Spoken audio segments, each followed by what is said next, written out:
আল্লাহ তাআলা বলেন, যদি আল্লাহর দয়া, অনুগ্রহ এবং রহমত না হয় তাহলে তোমরা কেউই নিজের পবিত্রতা কখনোই নিজে করতে পারবে না।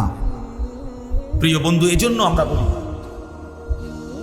তুমি নিজে সিদ্ধান্ত নিয়ে ভালো হয়ে চলবা, হবে না, পারবা না। সিদ্ধান্ত ঠিক আছে, পারতাম।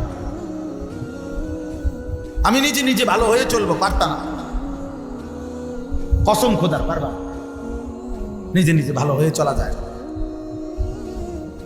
নিজে নিজে ভালো হয়ে চলা যায়। আল্লাহ তাআলা বলেন, আমি আমার বন্ধুকে, আমার রাসূলকে পাঠিয়েছি, ওই যাক্কিহিম, তিনি আমার বান্দাদেরকে, তার উম্মতকে তিনি তাজকিয়া, আত্মিক চরিত্রে, আত্মিক গুণে সুশোভিত করে দিবেন, পবিত্র করে দিবেন।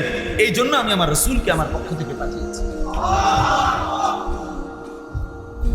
তাহলে পবিত্র গুণে যদি গুণান্বিত হওয়া, উত্তম আখলাকে যদি